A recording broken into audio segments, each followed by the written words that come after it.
43 एजेंडों पर निर्णय हुआ है। सबसे महत्वपूर्ण जो एजेंडा है वह है बिहार में युवा आयोग का गठन करने के संबंध में है। युवा आयोग 18 वर्ष से 45 वर्ष युवाएं जो हैं उनसे संबंधित है। इसके लिए एक अध्यक्ष होंगे, 2 उपाध्यक्ष होंगे और 7 सदस्य होंगे। इसमें इस आयोग के द्वारा युवाओं से संबंधित जितने कार्य हैं उसके बारे में विचार करेगी। आयोग में जो लाभ समूह हैं जिनसे संबंधित है वह है राज्य के बाहर काम करने वाले, अध्ययन करने वाले बिहार के प्रवासी। युवा आयोग में उच्चतर माध्यमिक शिक्षा प्राप्त करने वाले छात्र, डिग्री पाठ्यक्रम करने वाले छात्र, बेरोजगार युवा, आर्थिक रूप से कमजोर मेधावी छात्र और युवाओं का अन्य कोई समूह जिन्हें आयोग हस्तक्षेप योग्य समझे। तो एक नया आयोग आज सरकार ने नया गठन करने का निर्णय लिया है, वह है युवा आयोग। दूसरा, सामान्य प्रशासन से संबंधित एक बहुत महत्वपूर्ण निर्णय है जिसमें बिहार राज्य के सभी सरकारी सेवा संवर्गों में सभी स्तर के एवं सभी प्रकार के पदों पर सीधी नियुक्ति में राज्य की मूल निवासी महिला अभ्यर्थी को ही 35% क्षैतिज आरक्षण अनुमान्य होगा। इसका मतलब है कि जो मूल निवासी हैं बिहार के महिलाएं, उन्हीं को ही 35% क्षैतिज आरक्षण अनुमान्य होगा। और जो आरक्षण का जो श्रेणी है, अनुसूचित जाति 16 है, अनुसूचित जनजाति 1 है, अत्यंत पिछड़ा वर्ग 18 है, पिछड़ा वर्ग 12 है और पिछड़ा वर्गों की महिलाएं 3 है। तो 50% यही इसका ब्रेकअप है। वो तो सेम है, केवल जो मूल निवासी है उन्हीं को ही 35% आरक्षण अभी मान्य होगा। समाज कल्याण विभाग ने एक नई योजना शुरुआत की है जिसमें जो दिव्यांगजन है उन्हें दिव्यांगजन सिविल सेवा प्रोत्साहन योजना का शुभारंभ किया है। इसके अंतर्गत जो यूपीएससी और राज्य की जो योजनाएं हैं, जो बीपीएससी की जो परीक्षाएं हैं, उसमें क्रमशः 1,50,000 रुपये इनको प्रीलिम्स पास करने पर इनको दिया जाएगा। इसमें राज्य सरकार के सिविल सेवा प्रोत्साहन योजना अंतर्गत कोई आर्थिक सहयोग दे नहीं है। को बिहार लोक सेवा आयोग पटना तथा संघ लोक सेवा आयोग नई दिल्ली के द्वारा सिविल सेवा हेतु आयोजित प्रतियोगिक परीक्षाओं में प्रारंभिक परीक्षाओं में उत्तीर्ण होने पर मुख्य परीक्षा एवं साक्षात्कार की तैयारी हेतु क्रमशः 50,000 और 1,00,000 रुपये देगा। राज्य सरकार ने एक कॉर्पोरेट सोशल रिस्पॉन्सिबिलिटी जो विभिन्न कंपनीज और संस्थाओं द्वारा दे है, उसको उपयोग करने के लिए एक CSR पॉलिसी 2025 का गठन किया है और एक CSR सोसाइटी। इसके अंतर्गत जो CSR की राशि विभिन्न कंपनियों द्वारा इन्वेस्ट और निवेश करना पड़ता है और विभिन्न कार्यों पे लगाना पड़ता है, उसको चैनलाइज करने के लिए एक सोसाइटी बनाई गई है और साथ ही साथ एक CSR पॉलिसी भी 2025 की स्वीकृति आज दी गई है। क्या होगा सर? ऊर्जा विभाग के अंतर्गत बिहार नवीकरण ऊर्जा स्रोतों के संवर्धन, जो भी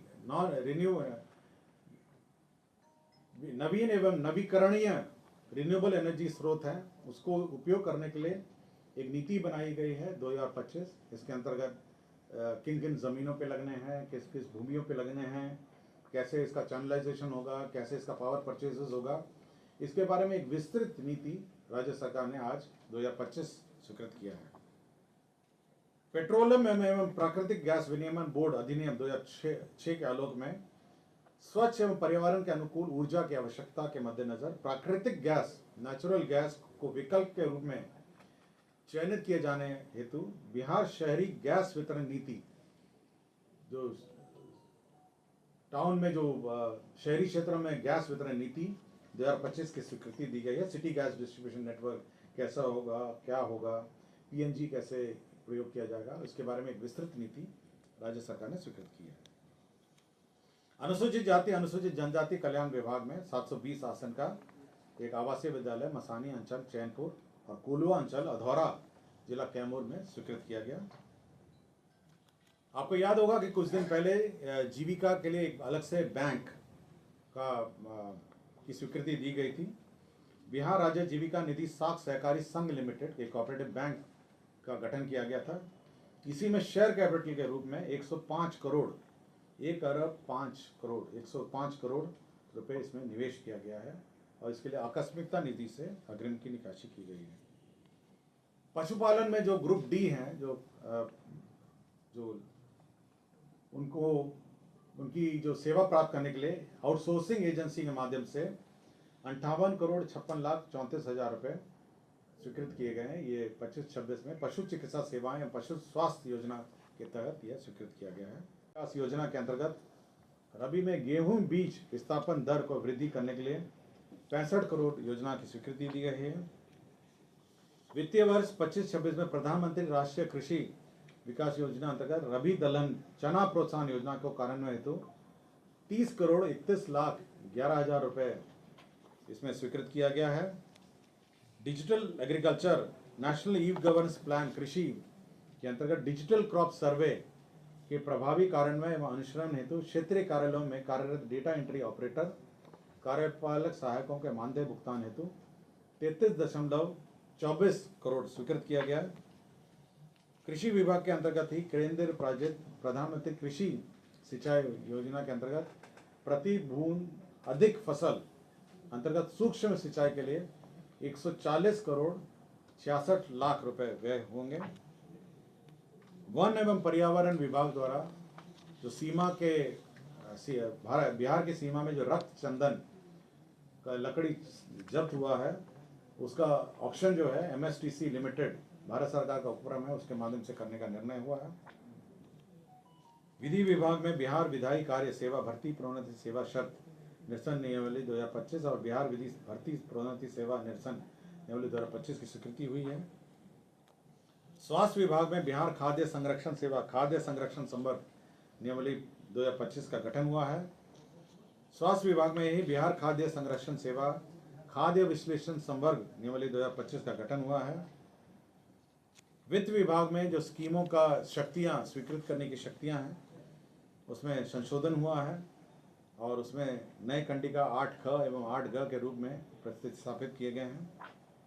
CFMS और WMS जो हमारा सॉफ्टवेयर है उसके लिए PwC जो कंसल्टिंग फर्म है उसको बहाल किया गया, जिसके अंतर्गत उसे व्यय 2 करोड़ 69 लाख 96 हजार रुपये व्यय होंगे। HRMS में और audit internal audit management system के लिए IP ग्लोबल को बहाल किया है, कंसल्टेंटिंग फर्म को बहाल किया गया, जिसके अंतर्गत 4 करोड़ 19 लाख 93 हजार रुपये व्यय होंगे। पंचायती राज विभाग के अंतर्गत पंचायती राज क्षेत्रीय कार्यालय लिपिकीय संवर्ग भर्ती एवं सेवा शर्त नियमावली 2018 की स्वीकृति दी गई है। बिहार में सैनिक स्कूल 2 जगह पे हैं, गोपालगंज और नालंदा। उसी 2 स्थानों पे जो सैनिक स्कूल में जो आपका पोषाहार की राशि है वो 43 रुपये से बढ़ा के 105 कर दिया गया है और साथ ही साथ स्थापना व्यय को 3 करोड़ से बढ़ाकर 6 करोड़ कर दिया गया है। बेगूसराय जिला अंतर्गत विशेष सशस्त्र पुलिस 19 बेगूसराय को जमीन दिया गया है। महालेखाकार कार्यालय को गर्दनी बाग में जमीन दिया गया था, पूर्व में स्वीकृत हुआ था, अब वो निःशुल्क करने का निर्णय लिया गया है। गया जिला अंतर्गत डोभी में बिहार सहकारिता प्रशिक्षण शोध संस्था की स्थापना के लिए जमीन दिया गया है। बिहार भवन दिल्ली में 11 नए वाहनों का क्रय का निर्णय लिया गया है। अनुसूचित जाति जनजाति विभाग में प्रखंड सह अंचल कुड़न्नी जिला मुजफ्फरपुर में 720 आसन का भवन निर्माण विभाग द्वारा प्राप्त एस्टीमेट के आधार पर 65 करोड़ 80 लाख 11 हजार रुपये का भीमराव अंबेडकर आवासीय विद्यालय से प्रखंड अंचल भीमराव अंबेडकर आवासीय विद्यालय का निर्माण का स्वीकृति दी है। कुल आज 43 एजेंडा पर निर्णय हुआ है। कुलना कोसी हावड़ा भूमई अकबरपुर पथ SH 103 तक का पथ का चौड़ीकरण, इसमें 13.70 किलोमीटर का पथ है। इसमें 69 करोड़ 70 लाख 23 हजार रुपये व्यय होंगे। मधुबनी जिला अंतर्गत अंधरा घाटी प्रखंड से बदुआर घाट पूर्वी तटबंध एवं झंझारपुर प्रखंड के खैरा घाट पश्चिम तटबंध के मध्य कमला बलान नदी में 39/24 आकार का उच्च स्तरीय आरसीसी पुल निर्माण होगा। इसमें 154 करोड़ 12 लाख 53 हजार रुपये व्यय होंगे। पथ प्रमंडल मोतिहारी अंतर्गत माधोपुर बहुरूपिया से दुबोलिया चौक NH 727 किलोमीटर 0.0 से 7 किलोमीटर तक कुल 7 किलोमीटर लंबाई का पथ है। इसका चौड़ीकरण और मजबूतीकरण कार्य किया जाएगा। इसमें 31 करोड़ 70 लाख 52 हजार रुपये व्यय होंगे। पथ प्रमंडल दरभंगा अंतर्गत बहादुरपुर प्रखंड के कपचाई से दाई भाया अमपट्टी दशरथ पट्टी गहरटी 70 धारा दरगाह पथ के चेने 0.0 से 5.0 कुल लंबाई 5 किलोमीटर। इसमें 39 करोड़ 60 लाख रुपए व्यय होंगे। पथ प्रमंडल ढाका अंतर्गत चकिया NH 27 मधुबन पथ के किलोमीटर 0.0 से किलोमीटर 10.20 कुल लंबाई 10.20 इसकी सैंक्शन हुआ है। इसमें 38.57 करोड़ का व्यय होगा। कटिहार जिला अंतर्गत पूर्णिया कटिहार पथ के पुराने संरेखन NH 131A दलन चौक से मनिहारी मोड़ होते हुए कुशवाहा चौक तक कुल लंबाई 14 किलोमीटर पथ सैंक्शन हुआ है। इसमें 55 करोड़ 66 लाख 53 हजार रुपये व्यय होंगे। कृषि विभाग में वित्तीय वर्ष 25-26 में चतुर्थ कृषि रोडमैप के अधीन खाद्य एवं पोषण सुरक्षा के अंतर्गत न्यूट्री सीरियल योजना के तहत खरीफ मौसम में मिलेट्स फसल को बढ़ावा देने हेतु मिलेट्स कार्यक्रम के कार्यान्वयन हेतु स्वीकृत कुल 46 करोड़ 75 लाख रुपए व्यय होंगे। कृषि विभाग के अंतर्गत अनियमित मौसम, सूखे, अल्पवृष्टि जैसी स्थिति को देखते हुए फसलों की सिंचाई के लिए डीजल अनुदान की योजना स्वीकृत की गई है।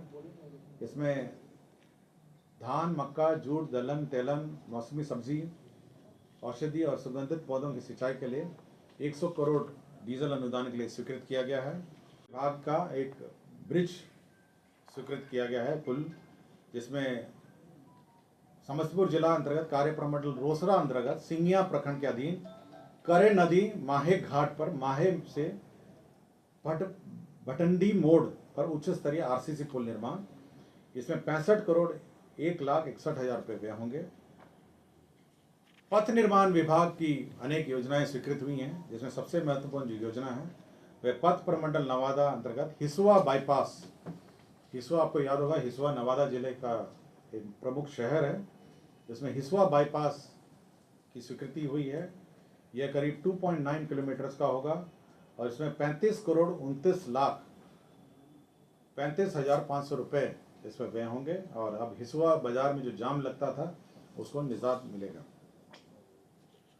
पथ निर्माण विभाग में समस्तीपुर अंतर्गत मोहिउद्दीन नगर बलुआई से पतसिया पथ वाया धर्मपुर एवं चकला पथ का चौड़ीकरण और मजबूतीकरण कार्य स्वीकृत हुआ है। इसके अंतर्गत 32 करोड़ 36 लाख व्यय होंगे। पथ निर्माण विभाग में ही मधेपुरा अंतर्गत चांदनी चौक मधेपुरा से पस्तपार NH 106 वाया मुरहो हनुमान नगर, इसकी कुल लंबाई 10.813 किलोमीटर है। इस पथ का चौड़ीकरण मजबूतीकरण कार्य, इसमें 37 करोड़ 69 लाख 46 हजार रुपये व्यय होंगे। पथ प्रमंडल बेतिया में बगहा सेमरा पथ चेने 00 से चेने 14 कुल लंबाई 14 में एक अदद 2/16 मीटर आकार का उच्च स्तरीय आरसीसी पुल स्वीकृत किया गया और इसमें इसी पथ का चौड़ीकरण और मजबूतीकरण कार्य भी किया गया। इसमें 64 करोड़ 50 लाख 33 हजार रुपये इसमें व्यय होंगे।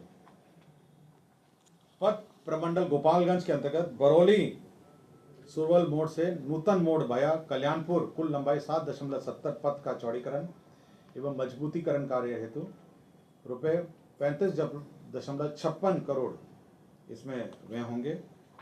पथ प्रमंडल सहरसा अंतर्गत महुआ बाजार से ग्वालपारा पथ वाया बलेथा बस नहीं कुल लंबाई 9.103 पथ का चौड़ीकरण मजबूतीकरण कार्य, इसमें 39 करोड़ 44 लाख 59 हजार रुपये व्यय होंगे।